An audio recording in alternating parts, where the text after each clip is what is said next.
Hello and welcome to Dialogue of Civilisations. In our day and age, our daily exchanges and daily politics appear to have been overloaded with very complicated and actually imponderable language, which quite often appears to promise a greater meaning without offering one. And under these circumstances, it's incredibly difficult to make a sense of some basic constructs and concepts.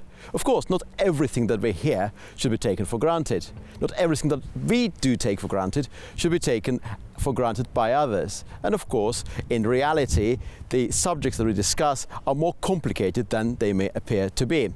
Let's today make an assumption and try to test it.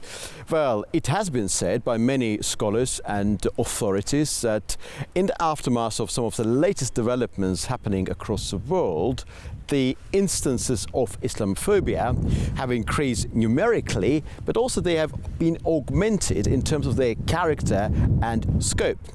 Is this true? What is the reality? What are the key components? And today I'm delighted and honored to have as our guest of Dialogue of Civilisations, Imam Yahyâ Pallavicini, President and Chairman of the Korea Islamic Community of Italy and also Chairman of the European Muslim Leaders. Welcome to Dialogue of Civilisations. Thank you. Well, allow me to ask a very broad question at the very beginning. In Azerbaijan now we are attending the conference related to Islamophobia.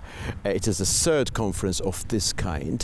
What has changed in the context of Islamophobia over the past 3 years? Well, first of all, allow me to thank you and to thank Baku International Multiculturalism Center for this renewal of an invitation for this very important international conference against Islamophobia. And to answer to your question, what has changed in these 3 years is probably a confusion of what is a religion, what is Islam, who are the Muslims, and also the perception on the threat or what is the cause of a phobia. Because in other terms we can have arachnophobia, which is to be afraid of spiders, but to be afraid of Islam. So literally, as you mentioned, Islamophobia is something that has no concrete terminological or meaning, but we need to focus on this because we need to manage a problem. I remember our last conversation, that conversation took place in November 2024. We talked about the concept of threat, perception of threat. Why, on what basis, some of the practices of Muslim community in Europe are perceived as part of a wider danger to what may be loosely described as European civilization? We talk about perception of threat, not the actual threat, of course. Well, the perception or the excuse or the alibi for perceiving Islam or Muslims as a threat is in some way linked to the perception that there are few criminals, few terrorists that have done damage to themselves and to the lives of other European and non-European citizens, believers, mostly Muslims, but also non-Muslim believers. And so, as a consequence, all the Muslim civilization in 14 centuries is now turned to be a criminal civilization, and Muslims in contemporary society, especially in the West, are perceived as potential criminals. So as a consequence, as a threat for peaceful coexistence, which is in terms of proportion not only a great mistake, but it's also really a mistaken interpretation of perceptions.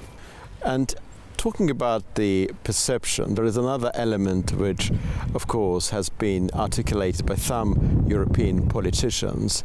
Their argument is that it's not even the question as to whether Islam in itself constitutes a danger or not. It is simply about the numbers.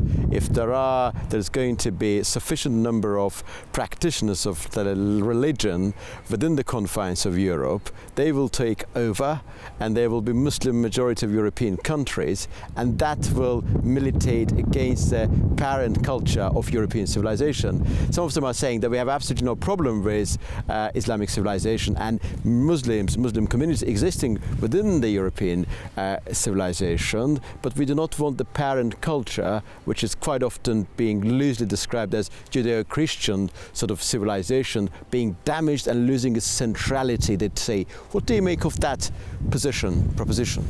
Well, thank you. This is a very well focused, but if I may say, complex question, because this is part of what I've been saying in this conference on the hypocrisy and the historical misinterpretation of Judeo-Christian identity of Europe as something that one needs to defend from the threat of Muslims in Europe. It's completely wrong. First of all, because the so-called Judeo-Christian identity is rather, I would say, a monotheistic Abrahamic identity, and Islam is part of the same family. So monotheism, which is the proposal to believe in a religion where God is the center and God is a unique absolute entity, is something that links Jews, Christians and Muslims through, of course, the prophecy of Abraham. So to divide Judeo-Christianity and oppose it in a polarization against Islam and Muslims is already an artificial creation. And on the other side, I would say in similar ways, the Jews, Christians and Muslims have contributed from the East, or from the Middle East, to the West. So again, the other Jews, Christians and Muslims came from the East to the West, and all of them contributed to the development of society, of culture, of the West and eventually of Europe. So to divide Jews and Christians as good citizens and good believers that are Europeans from the Eastern Muslims that are bad citizens and bad believers is a artificial polarization. So the three are part of a same theological family, and the three have been contributing from the East to the development of the West in all fields of society, philosophy and history and spirituality as well.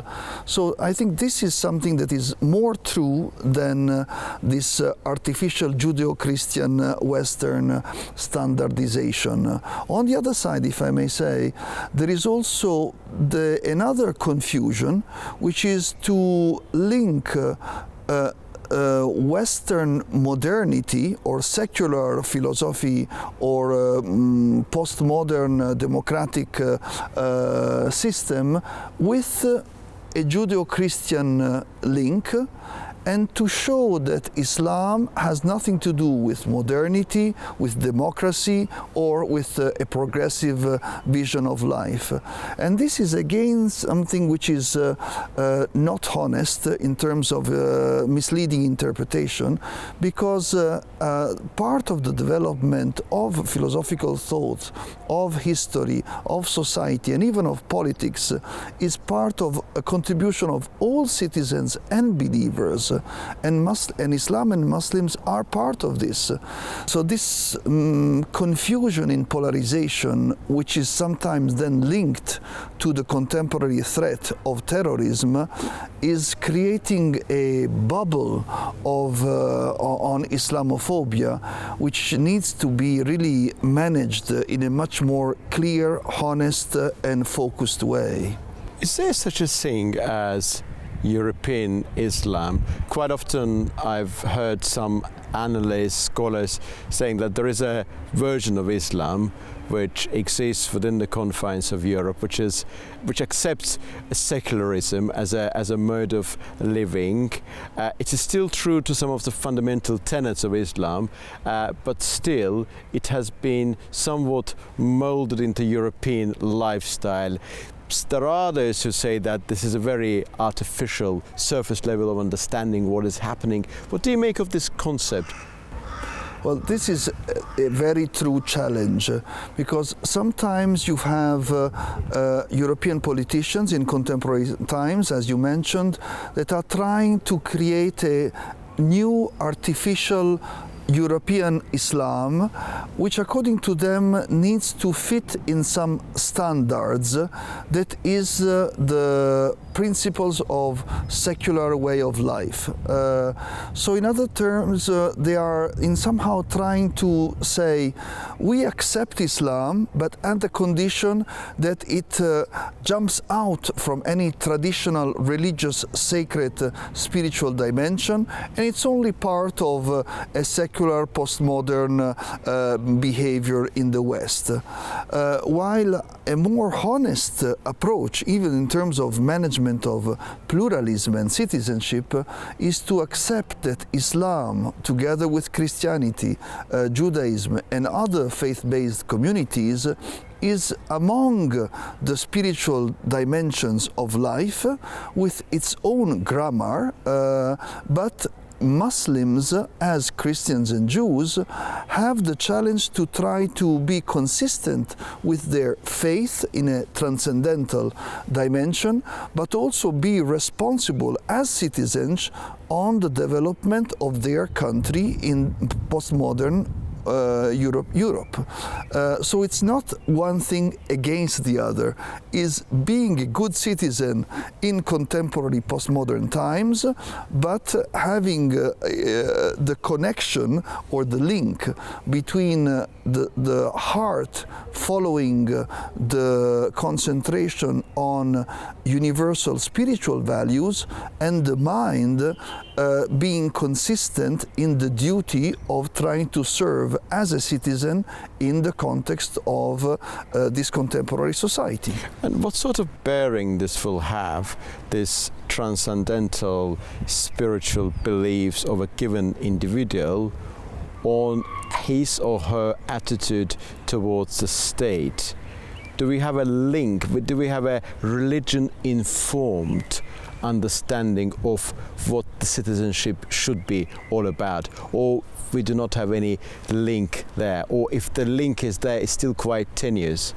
Well, this is part of the challenges. Yes, I understand. I think on one side, I was taught that secular institutional interpretation of the state should, among the fundamental rights, protect one right, which is freedom of religion.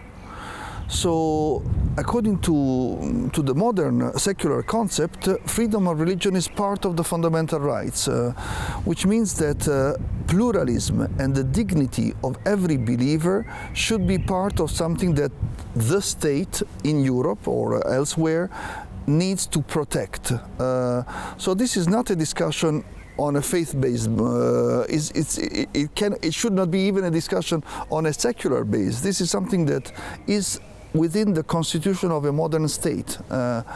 On the other side, as believers, we should not confuse our spiritual sensitivity towards the sacred, towards spirituality, towards God, towards the grammar of revelation and our religion, with the duties in trying to implement or interpret our faith as an inspiration for our duties in all fields of society, which means family, profession, studies, and every field of development.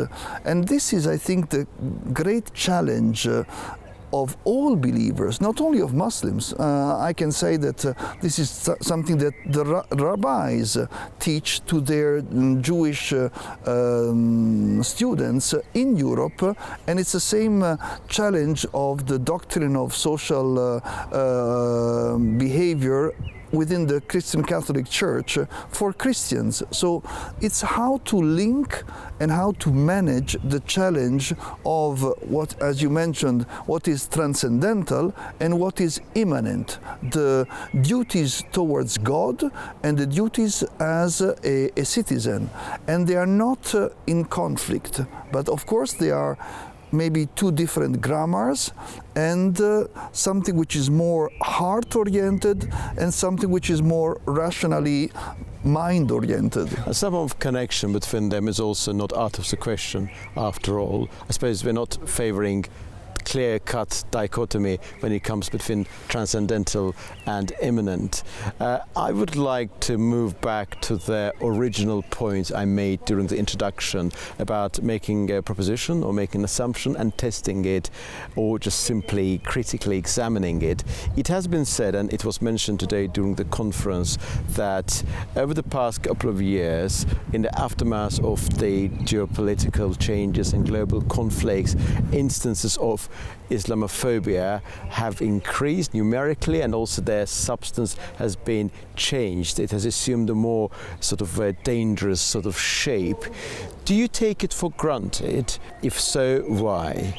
Or if you don't take it for granted, do you find an element of credence in it? Unfortunately, as you were mentioning at the beginning, in these last 3 years, some new or old ideologies, especially in Europe, but I would say even at a transatlantic level in the United States, or on the other side, some other situations, for instance in Russia, have used religion either as a threat or as a solution. And when it is perceived or proposed through propaganda as a solution, it is a ultra-orthodox confessional ideology. So in the name of one religion, we have to save the world. And this can be anything. It was probably the Inquisition in the past. It unfortunately, it was part of the so-called al-Baghdadi Caliphate and all the terrorist agendas promoting their Islam against Muslims and against all other kind of diversities in culture and religion. But it is also part of the propaganda now of Russian Orthodoxy against Ukrainian Orthodoxy, so Christians against Christians, or Russian Orthodoxy against the West, as perceived again as ultra-secular, with no values, no spirituality, no true freedom of religion. So we, as the seal of Christianity, we need to promote values in this lost European mindset. And on the other side, you have ultra-secular ideologies trying to say we do not need any religion, and especially among any kind of religion, there is a incompatibility with Islam, because Islam is a Eastern, Bedouin, Arab, non-modern civilization that they cannot understand what is modernity and what is freedom and what is democracy. So these two exaggerations, ideologies, extremism, are somehow influencing the mindset of, I would say, Western European citizens and believers believers. And if I may say, all believers, and especially, unfortunately, Muslims, they cannot understand what's happening. They do not consider reliable these ideologies, but they also have to find a way to manage their identity in terms of citizens, and they do not want to become second-class citizens. They have to defend their identity as believers, and they do not want to become believers of a lesser God, and they would need to also defend their identity in terms of being consistent with the universal principles of Islam and even of Islamic civilization, that has nothing to do with any kind of criminality or terrorism or political ideology, because it's something that goes back to the richness of a spiritual and even civilizational legacy. Indeed. And today we are conducting this interview against a very nice background, the background of the Haydar Mosque. And I would like to specifically ask about Azerbaijan. You've been visiting this country over the past years. You know this country very well. The religion here is practiced, and there's never been any reported or any valid reported case of anti-Semitism in this country.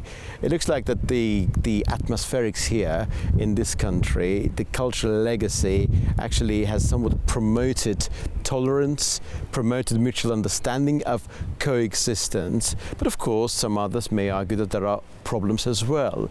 So it's not white and black, but the preponderant visible part looks incredibly positive. What do you make of Azerbaijan's example on the basis of your experience? To my experience, I was honored to be part also of the Baku process many years ago. Well, yes, I had the privilege to be here in Azerbaijan already at the beginning of the Baku process, when the Council of Europe organized the meeting of the Ministers of Culture. And actually, probably this example is already a very interesting beginning of an Azerbaijan model, hosting the Council of Europe Ministers of Culture meeting here in Baku.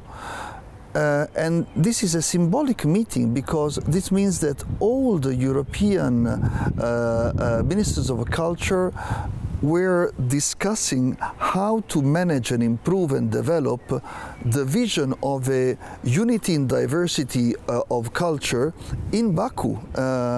And as a consequence, in these years, I discovered that, again, Baku comes, or Azerbaijan, comes from a recent history, where this was in somehow part of the influence of the Soviet Union, where there was no religion, rather there was atheism as the main anti-religious ideology. And since the independence of Azerbaijan, the president has managed to really give the added value of the roots of Islam, but also of other religions in the region. And Azerbaijan is an expression of tradition and modernity, religious pluralism in freedom, with respect of diversities, but also open to internal interpretations and implementations through more traditional or more modern or more deep or liberal ways of considering the behavior as a religious believer. And I think this needs to be understood and can be a very interesting model even for our European societies, because it's really how to be consistent with freedom of religion, with dignity of being a believer, but with responsibility of being a citizen. Yeah, there's a fundamental components that we have touched upon, the transcendental and the immanent, but we're not trying to sort of create dichotomy there. They are somewhat connected, but they should not actually militate against each other either. And your duty as a citizen is one dimension, your duty as a believer is another dimension, and it's perfectly possible to be a practicing Muslim and a very good citizen of a secular state. That those things are not really mutually exclusive. And quite often what we have noticed in some countries, not just Western countries, by the way, in some countries which have absolutely nothing to do with Western civilization as we know it, the perpetuation of this proposition that there's something incompatible about Islam and about somebody who is practicing Islam and the Western civilization. As the Western civilization is a pinnacle to which entire human civilization should aim at, and any stage wherein you are not there, you're still sort of moving upwards. Talking about this particular element, and this program is known as Dialogue of Civilisations, do you think the current debate around Islamophobia, around anti-Semitism and other forms of phobias is a proper communication between different civilizations, or do you think that its nature is far more complicated than that?